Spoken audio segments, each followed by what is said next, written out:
Ihr hört die türkische Sendung Istanbul hier auf Radio X. Heute haben wir ein spannendes Thema vorbereitet für euch, und zwar geht es um den Islam. Was ist Religion und was ist Tradition? Darunter wollen wir einen Unterschied machen.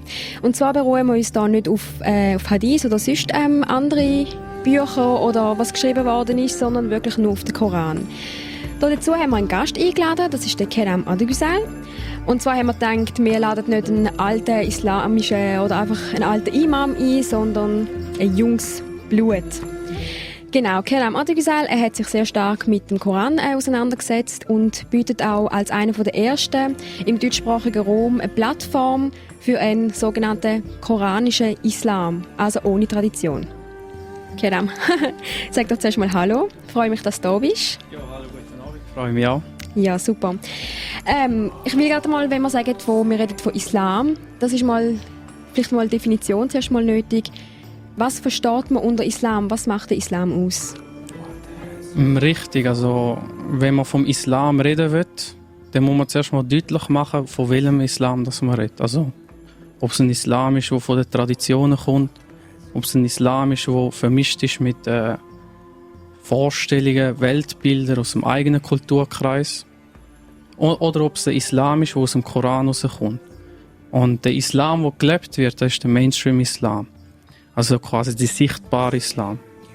Und der stimmt leider nicht ganz überein mit dem Islam, wo der Koran eigentlich aus sich selber rausgibt, wo er als Islam verstanden wird. Und auch schon die Begriffe, die man verwendet, Islam, Muslim, die muss man schon genauer anschauen. Weil prinzipiell, wenn ich nur das Wort an sich verwende, dann kann ich auch von einem muslimischen Christ reden. Genau, das haben wir vorher schon geschätzt, wo ich denke, hey, das ist ziemlich provokativ. Vielleicht muss man das noch mal genau ein bisschen erläutern. Du hast ja vorher auch schon erzählt, Muslim, was das bedeutet. Was bedeutet das? Kannst du das mal uns erläutern? Also Muslim ist ein arabisches Wort. Es ist nicht ein Name, keine Bezeichnung. Es wird so verwendet, aber es kommt von der arabischen Wurzel Salama. Zum Beispiel die Ägypter sagen, wenn sie sich heute sagen, Salem Nafsak. Also wortwörtlich Ägypti. Und die Wurzelbedeutung ist genau das Gleiche, dass man sich unterordnet, dass man sich hingibt, dass man sich aus freiem Willen etwas ergibt. Und Salem Nafsak, wenn man sagt Ägypti, dann ist das nicht so gemeint, dass man im Krieg ist, sondern es ist gemeint, hey Ägypti, es ist kein Widerstand da und ich komme auch nicht mit Widerstand. Also ich komme auch ergeben. Darum ist Frieden. Darum sagt man das auch so, Frieden. Und das heisst, als Muslim, das Wort muss man eigentlich nicht unbedingt nur in der Religion brauchen, man kann es auch in einem anderen Kontext in dem Fall auch verwenden. Richtig. Allein von der Sprache kann man sagen, eben, ich bin ergeben. Muslim ist eigentlich ergeben. Das heisst, wenn ich mich irgendetwas ergib, sei es jetzt Satan, sei es jetzt irgendetwas anderes, es kann auch meine Arbeit sein, es können meine Kinder sein, ich tue mein Leben dem widmen. Ich tue mich dem hingeben. Und dann bin ich halt ein Muslim gegenüber dem Satan oder gegenüber meiner Arbeit oder ich gebe meinen Kindern hin. Dann bin ich ein Muslim gegenüber diesen Leuten. Oder dieser Sache, dieser Idee, dieser Ideologie. Das ist der Unterschied. Und der Koran möchte, dass wir sagen, nein, ich tue mich nur einzig und allein dem Schöpfer ergeben. Er ist meine einzige Autorität. Und wenn wir jetzt schon von den Wurzeln sprechen, wenn ich mir jetzt noch nicht täusche, das Wort Islam kommt ja auch aus der gleichen Wurzel wie Muslim, oder täusche ich mich da jetzt? Nein, das ist richtig. Also alle Wörter wie Muslim, Salam, zum Beispiel sagt man Assalamu alaikum, Islam, das sind alles Wörter aus der gleichen Wurzel. Und Islam übersetzt man meistens als Hingabe. Also das, was man bezeichnet, der, wo der Ergebene macht, also der, wo der Muslim macht, das ist die Hingabe. Er gibt sich dem Schöpfer aus vollstem Herzen und freiwillig hin. Und das ist auch das Ziel. Also so möchte der Koran die Wörter Islam und Muslim verstanden haben. Super. Dann danke zuerst mal für die Aufklärung. Ich finde das nämlich sehr spannend, weil wenn man die arabische Sprache nicht kennt, dann kommt man auch nicht auf die Idee, dass da halt das mit Stammwurzeln zusammenhängt von Wörtern. Wir haben gesagt heute, wir wollen ein bisschen trennen zwischen Tradition und Religion, was steht wirklich im Koran und was wird aber ausgelebt.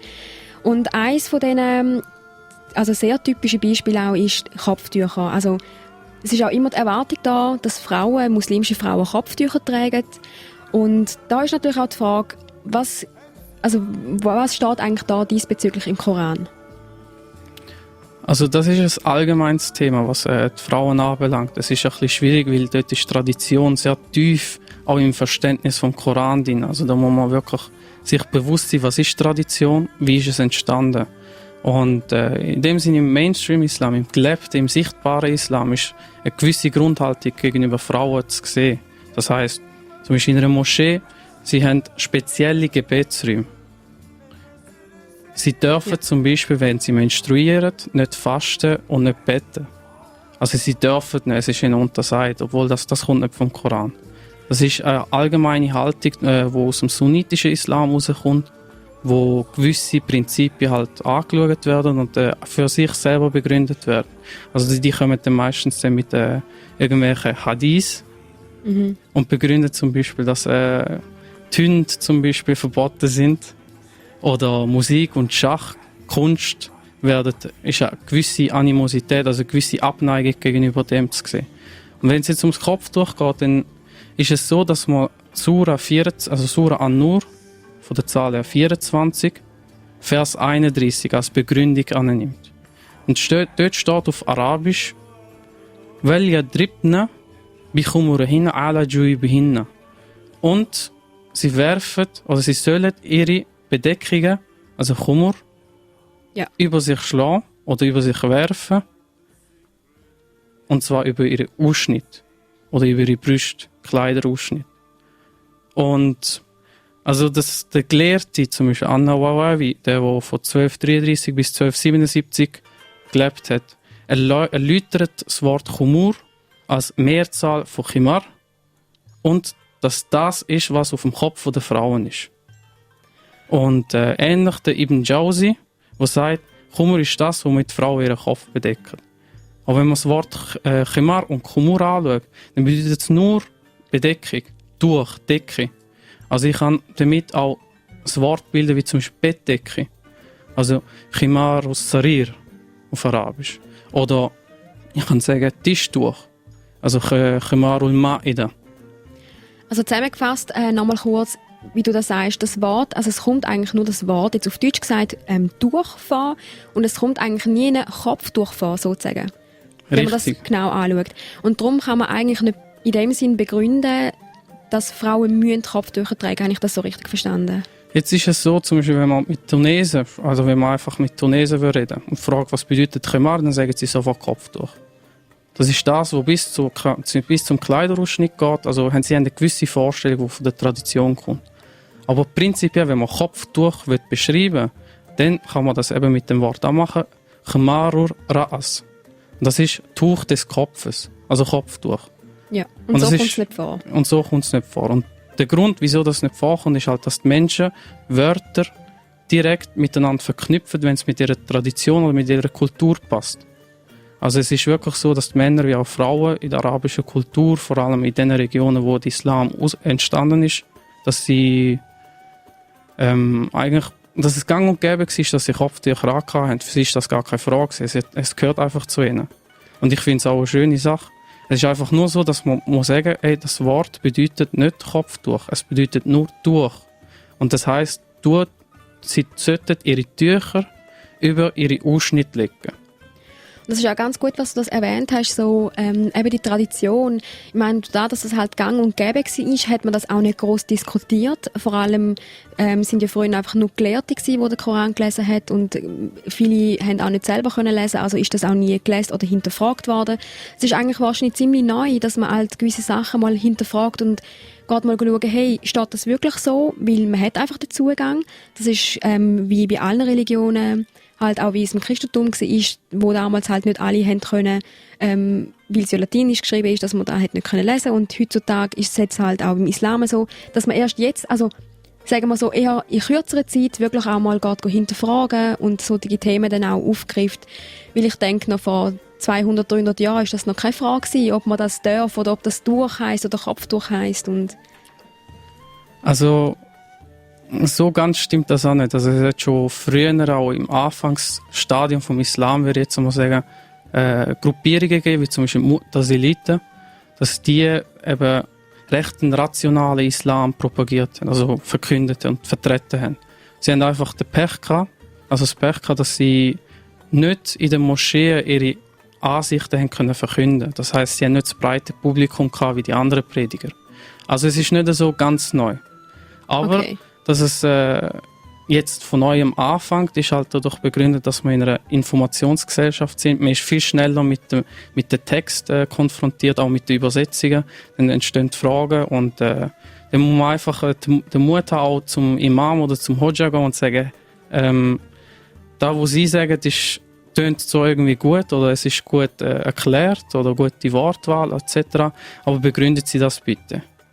Also Genau. wo steht das im Koran? Steht es überhaupt im Koran? Oder ist das etwas, wo Kultur ist? Oder steht das zum Beispiel in der Hadith-Sammlung? Und die klare Unterscheidung, die man macht. Und es ist auch der Punkt, dass Gelehrte, wie auch die Gesellschaft dann selber, die Meinung haben, eben, dass man den Koran nicht allein auslegen darf. Dass das eine Sünde ist. Also es wird zum Beispiel, kann man in gewissen Foren, wenn man im Internet ein bisschen schaut, kann man sehen, dass wenn man versucht, den Koran allein auszulegen, wird das als Sünde gesehen. Man sollte wortwörtlich dem folgen, was der Gelehrte das und jenes gesagt hat. Gelehrte XY, Scheich ABC oder sonst irgendetwas.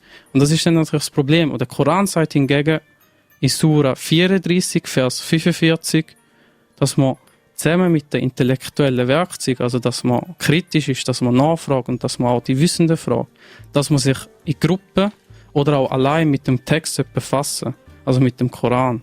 Der Koran will eigentlich, dass die Leute den Text selber anschauen, dass sie es verstehen. Der Koran will nicht, dass man es einfach blind befolgt. Er sagt in zähligen Vers, dass man nachdenken sollte. Oder dass die Einsichtigen diejenigen sind, die sich des Verstandes bedienen. Genau, und das ist eben der Unterschied zu der Tradition. Die Tradition ist oft so, dass das einfach weitergegeben wird, von Mund zu Mund, von Ohr zu Ohr, wie wir das vorher schon gesagt haben, das Telefonspiel zum Beispiel, dass dann auch gewisse Sachen halt nicht mehr ganze Wahrheit entsprechen oder eben einfach, dass man sich damit nicht auseinandersetzt. Wir machen gerade weiter mit dem spannenden Thema, aber vorher gibt es noch ganz kurz eine Musikpause. Und zwar hören wir jetzt also das ist jetzt noch auf Türkisch ausgesprochen, Kül heisst die Band und Derin adlı şarkıyı dinliyoruz şimdi.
Ihr hört Radio X, die türkische Sendung Istanbul. Wie am Anfang schon erwähnt, haben wir heute einen Gast bei uns. Er heisst Kerem Adegüzel und es geht heute darum, Islam, was ist Tradition und was ist Religion? Und wir haben gerade vorher geschwätzt über Kopftuch, wie das denn aussieht dort durch, wie es da im Koran steht. Und da haben wir eben gesagt, hast du gesagt, dass eigentlich das Wort lediglich Tuch vorkommt und nicht Kopftuch und dass das eigentlich viel mit Tradition verbunden ist. Und jetzt etwas anderes, was noch oft mit dem Islam verbunden wird, leider negativ, ist, dass Islam frauenfeindlich ist, oder dass eben Frauen unterdrückt werden, dass sie nicht so viele Rechte haben und Männer unterstehen sozusagen. Was kannst du uns darüber erzählen? Was steht da im Koran darüber? Also der Koran enthält sehr viele Bestimmungen, Gesetze und Regeln und wie auch Verbot, was das Zusammenleben zwischen Mann und Frau in der Gesellschaft, zwischen den Verwandten allgemein anbelangt. Also es ist ein sehr komplexes Thema. Man kann es nicht einfach einen Vers rauspicken und dann hat man das ganze Thema schon repräsentiert. Das wird schwierig. Ja. Aber prinzipiell kann man sagen, dass das patriarchalische Verständnis, also so die Männer, die sich erheben, also mit Unrecht, dass die aus ihrem Weltbild heraus gewisse Vers verstehen. Und das sieht man dann auch in der Geschichte von der Auslegung, also von der Tafsir, sogenannten, wo Koran versuchen zu kommentieren und zu erklären, dass die aus ihrem Weltbild heraus, wo die Frau halt nicht so einen grossen Stellenwert hat oder nicht hätte können haben, wegen anderen politischen Gründen, egal ob sie selber so gedacht haben oder nicht. Also schlechte Absicht würde ich da niemandem unterstellen. Aber man hat gesehen, dass sie gewisse Verse einfach so verstanden haben. Ein Beispiel ist Surah An-Nisa, also Surah 4, Vers 34. Der wird sehr oft zitiert, um auch sagen zu können, ja, der Mann steht über der Frau. Er hätte Vorrecht über die Frau. Und das ist falsch, weil der Vers wird eigentlich, im ersten Satz sagt er hat sich um die Frau zu kümmern und zu sorgen. Und jetzt verstehen das halt diejenigen, die ja, so ein bisschen macho-gehabenmässig sich über die Frau stellen und sagen, ja, ich muss um sie sorgen, das ist eine gute Sache, also habe ich auch mehr Recht und Pflicht. Also sie interpretieren das sofort gerade rein, nur bevor sie sich bewusst sind, dass sie das machen. Es ist ihnen drin, weil es in ihrem Weltbild so ist.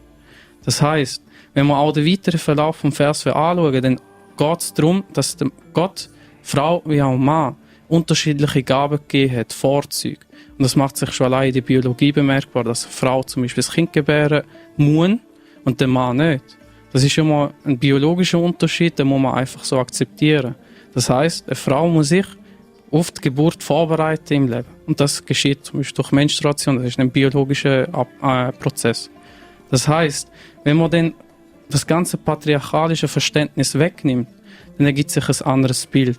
Die Frau wird genauso respektiert wie der Mann und umgekehrt. Das heisst, sie sind sich gleichgestellt, haben aber andere Rechte und andere Pflichten. Und gewisse Rechte und Pflichten kann man dann sagen, okay, sieht man so, als würde eine Frau zum Beispiel unterdrückt werden. Aber das ist nicht so, wenn man es genauer anschaut. Und leider ist das Verständnis, das patriarchalische Verständnis, dann auch im Schlagen zum Beispiel übergekommen. Dass man sagt, wenn eine Frau sich zum Beispiel widerspenstig geben, was es auch immer genau heisst, dann sollte man zuerst mit ihr reden, was ja vernünftig ist. Und nachher sollte man sie im Ehebett meiden. Und dann sollte man sie schlagen. Wenn man jetzt so aufmerksam ist, dann tut der Koran eigentlich einen Ablauf vorschlagen, wo prinzipiell eine Ehe retten sollte. Also zuerst mit ihr reden. Und nachher Ehebett meiden, um ein klares Signal zu geben. Und dann, wenn man dann die Frau schlägt, dann tut das die Ehe nicht unbedingt retten. Also zumindest ist das meine Auffassung so. Und da muss man einfach das Wort genau anschauen. Und es ist ja so, dass in den arabischen Wörterbüchern zum Beispiel das Wort Daraba, also im Vers kommt das Idribuhun vor. Dass man das genauer mal anschauen, dann bedeutet das wirklich sehr unterschiedliche Sachen. Es kann umherziehen im Land bedeuten. Es kann bedeuten, dass Gott ein Gleichnis prägt.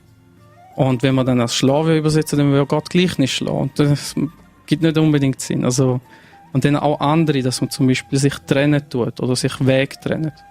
Und wenn man das in dem Licht anschaut, dann kann man sagen, gut, der Koran schlägt eigentlich vor, wie man vorgehen sollte, wenn der Mann aus irgendeinem Grund nicht zufrieden ist mit der Ehe, dann sollte er sich trennen. Wenn das Ehebett wieder anklappt, dann ist es schon verloren. Dann hat er schon keine Verbindung mehr. Also das Einzige, was noch übrig bleibt, sich trennen. Das wäre kurz gesagt die Erklärung. Die sprachliche Analyse muss man natürlich ein bisschen genauer machen, kann man nicht so schnell machen. Aber prinzipiell geht es darum. Und ein paar Beispiele, wo die Frauen sehr viel Recht geniessen, sind zum Beispiel bei der Heirat. Dass eine Frau dass sie wirklich einen Anspruch hat, dass sie sagt, ich möchte vom Mann ein Haus, ein Auto und dass er einen Job hat. Und wenn er das nicht erfüllt, dann tun wir nicht heiraten. Das kann sie stellen und das Recht wird der Frau gewährt. Das heisst, bis der Mann das nicht erfüllt, können sie nicht heiraten. Und wenn sie dann geheiratet haben und nachher sich scheiden lassen, dann darf der Mann nichts zurücknehmen. Das ist vielleicht auch noch so etwas, was man kurz erwähnen sollte. Im Islam dürfen sich Frauen scheiden lassen. Das ist ja nicht in allen Religionen gegeben. Oder das ist etwas, was leider auch traditionell sehr prägt ist, wo dann heisst, nein, man darf sich nicht scheiden lassen. Aber der Islam, also der Koran, gibt das vor, dass man das darf, oder? Richtig. Also sowohl Mann als auch Frau darf sich von einem anderen Mann oder Frau scheiden lassen. Und das darf man 3 Mal. Nach dem 3. Mal darf man nicht mehr heiraten, bis die Person, also die entsprechende Person mit dem anderen geheiratet hat und sich wieder scheiden lassen hat. Es geht darum, dass da eigentlich, wenn eine Person sich 3 Mal heiratet und wieder scheiden lässt, dass da eigentlich die 2 Seelen, die 2 Personen nicht zueinander passen. Und dass die Auseinandersetzungen, die Reibungen zwischen den Personen sollten gestoppt werden. Und dass da nicht mit der Heirat gespielt werden. Das ist eigentlich mehr in dem Sinne. Also ist mit der gleichen Person jetzt? Richtig. Genau. Ich glaube, das ist auch nicht so eine gute Idee, mit der gleichen Person 3 Mal zu heiraten, wie das sich scheiden lassen. Also wenn man das aktuell anschaut, ist das eigentlich schon in den Beziehungen so, dass man mega oft, man trennt sich, man kommt wieder zusammen, man trennt sich, man kommt wieder zusammen. Und ab und zu, also, ja, jetzt in meinem Umfeld, wenn ich das so sagen darf. Und dann aber, wenn die eine Person wirklich mal also sagt, nein, es ist fertig, ich bin jetzt mit der anderen Person zusammen, dann ist wirklich entweder richtig Schluss, oder wenn man dann zusammenkommt, dann hebt es meistens. Also es ist eigentlich noch eine clevere Idee. Ja, also zum Beispiel auch die Schweizer Rechtsform hat dort durch, dass man ein Jahr lang warten muss, bis man sich wirklich vom Papier scheiden kann lassen. Also zumindest ist das, was ich das letzte kennengelernt habe.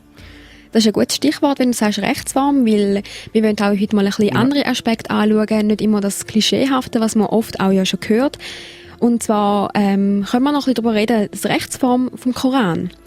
Und das ist ja mal etwas, wo man jetzt nicht so viel mitbekommen hat. Was kannst du uns da darüber vorstellen? Oder ich stelle es mal anders, ich mache mal so eine Frage. Und zwar, also wenn man jetzt zum Beispiel den Koran als Gesetzbuch akzeptieren würde, wie würde denn so ein Staat oder ein Land aussehen?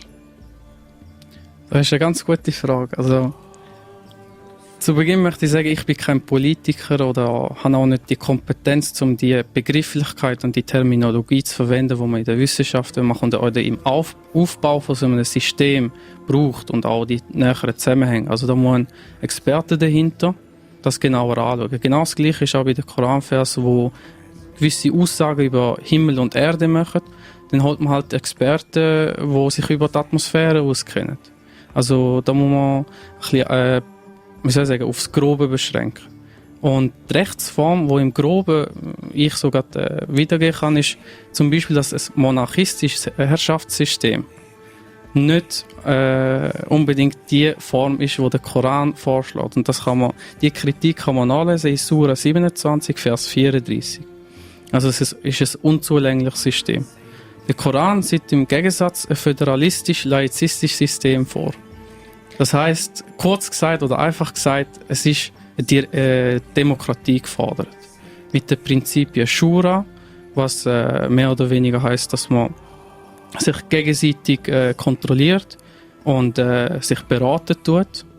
Auf gleichwertiger Position ist nicht einfach so ein Ratschlag, den man zum Beispiel von einem Kollegen holt, der sich eigentlich nicht so auskennt, sondern man tut wirklich auf gleicher Position das beraten und dann eine Lösung vorschlagen.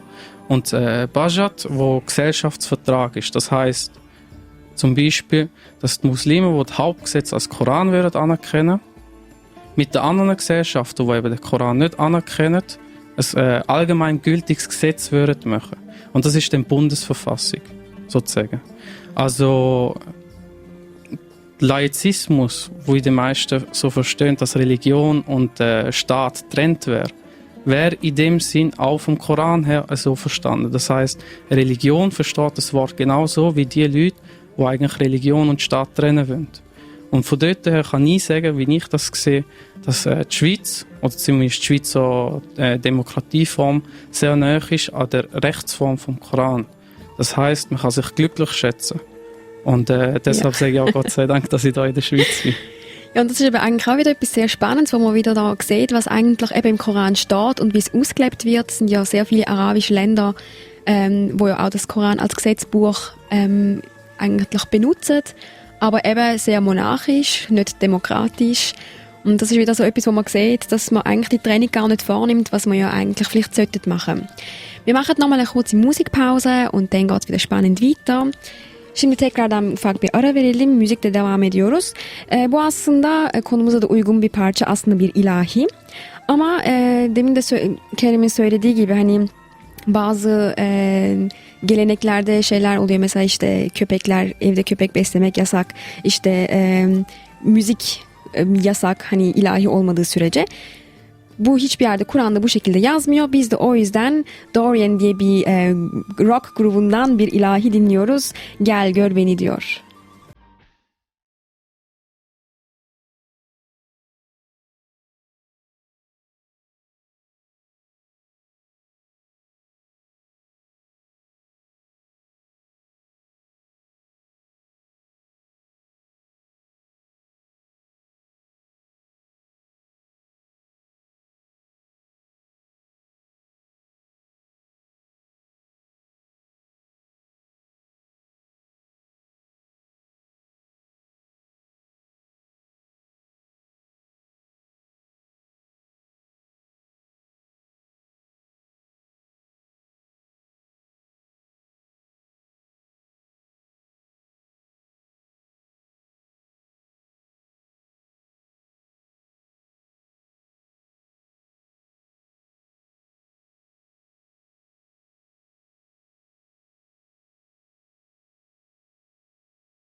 Ihr hört die türkische Sendung Istanbul und nach einer Musikpause sind wir wieder da mit unserem Gast Kerem Adugüzel. Das Thema heute ist Islam, was ist Tradition und was ist Religion. Und vorher haben wir es gerade vom Rechtsform des Korans und da überlasse ich das Wort dir. Merci.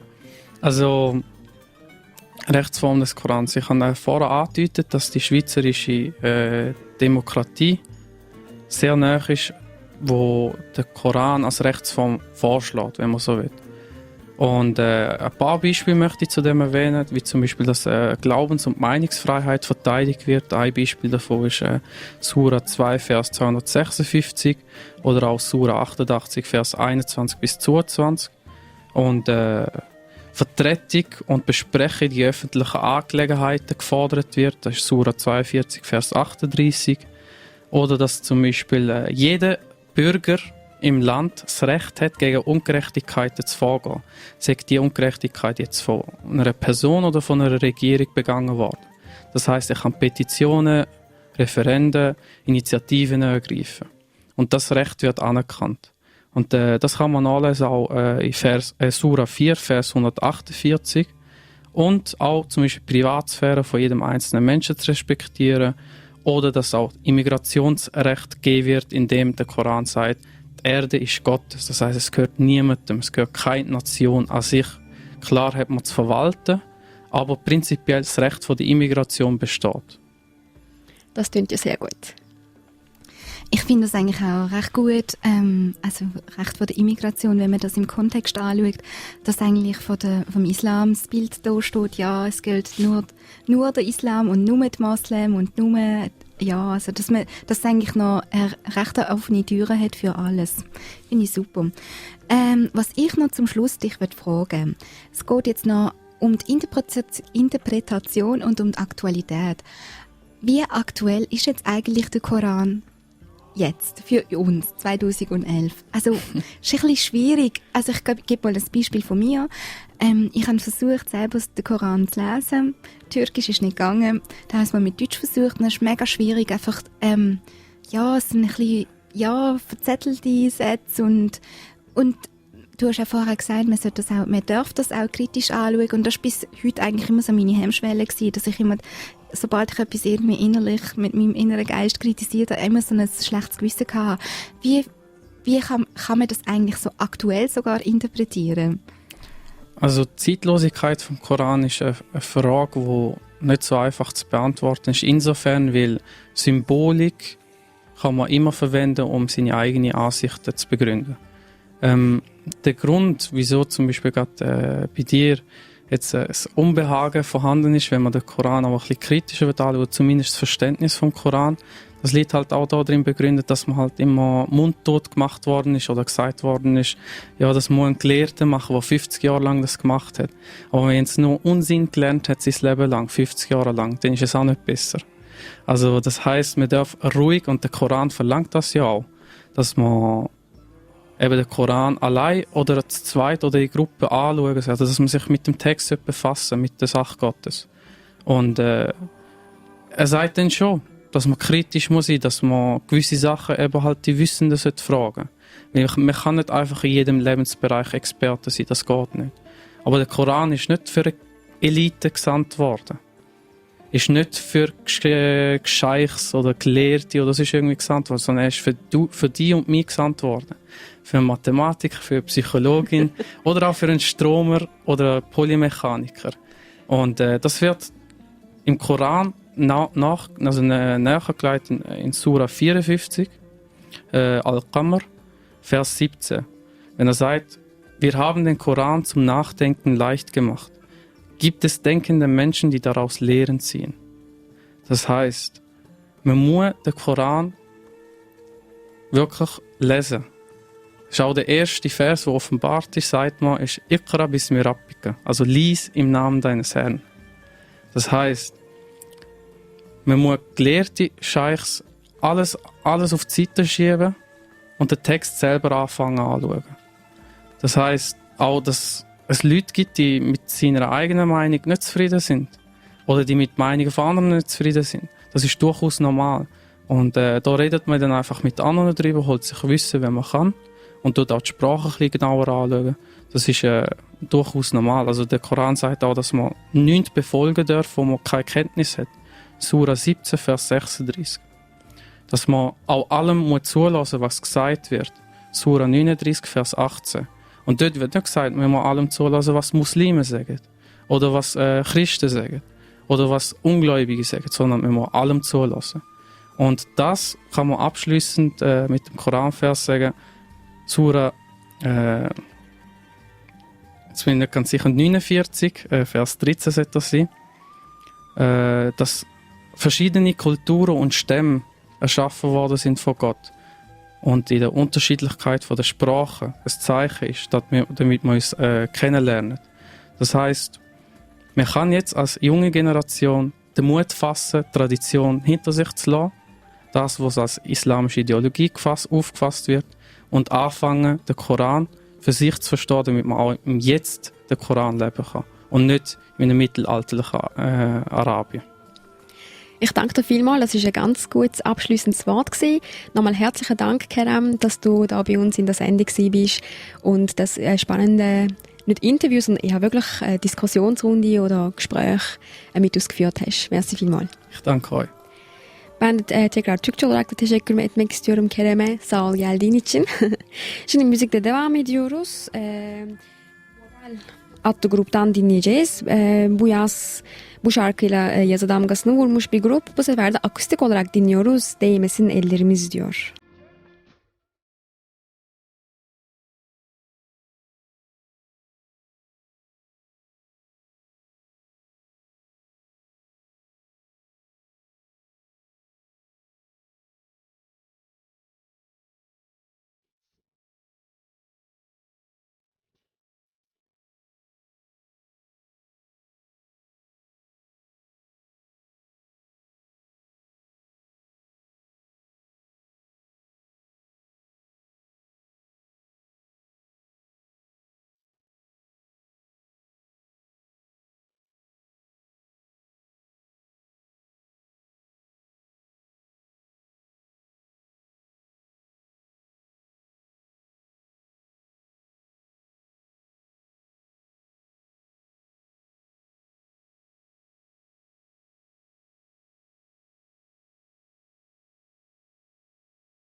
Istanbul.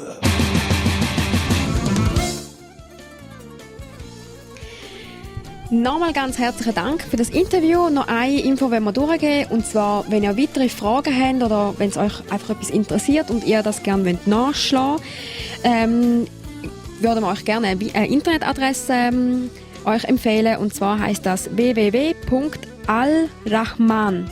Oder? Und geschrieben ist es Al-R-A-H-M-A-N. Also Rahman mit H.de. Also nochmal zur Wiederholung: www.alrahman.de. Das ist ein Forum, wo ihr auch Fragen stellen könnt, auch andere Sachen und Artikel nachlesen. Sehr empfehlenswert. Und es ist fast wieder 9 Uhr, wir müssen leider wieder weitergehen. Nächste Woche erwartet euch bei Istanbul ein ganz tolles, spannendes Thema. Und zwar kommt der Mustafa Atatürk hier an.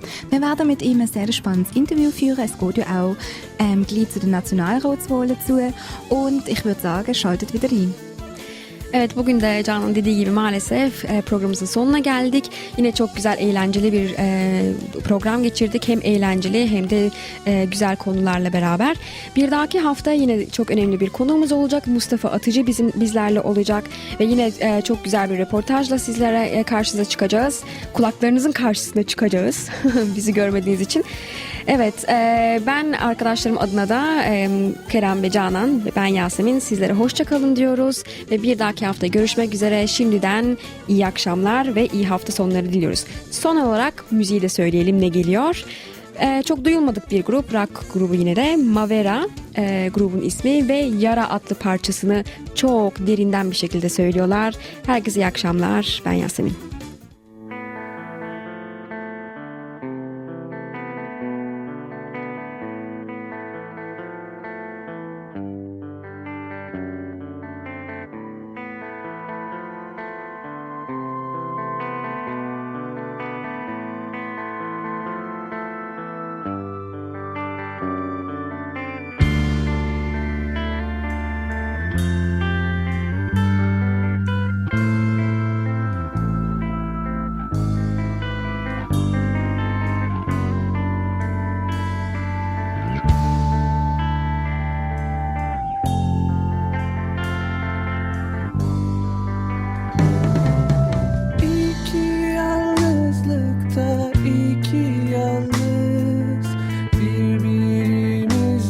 Çok uzaktayız.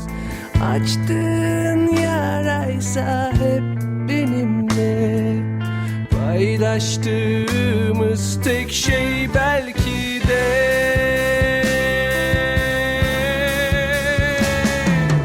hiç umut olmasa bile umurumda mı sanıyorsun?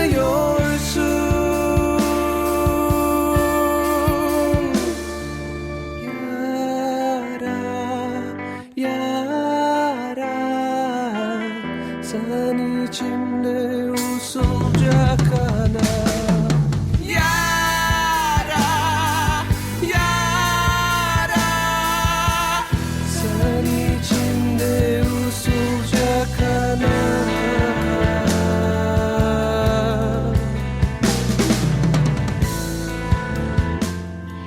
Müzik bitmeden önce buradan Türkiye'ye, İstanbul'a, Onur'a bol bol selam gönderiyoruz. Mesajını yeni aldım Onur. Dinlediğin için teşekkür ederim ve pazartesi günü görüşmek üzere. Dört gözle seni bekliyoruz ve sana da İstanbul'da iyi akşamlar diliyoruz. Benim için Boğaz karşısında bir çay iç ya da hepimiz için. Hadi iyi akşamlar.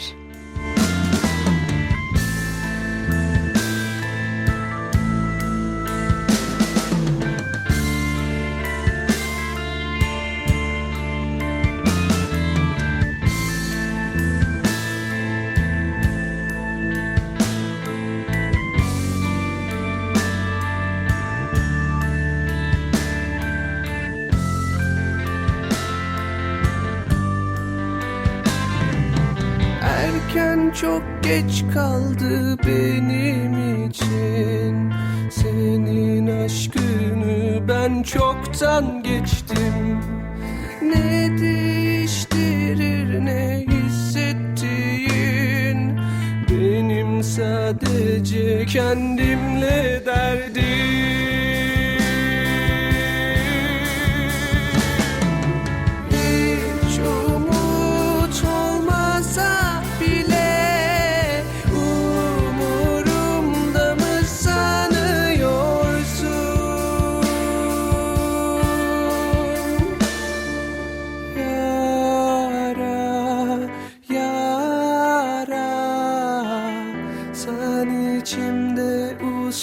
akar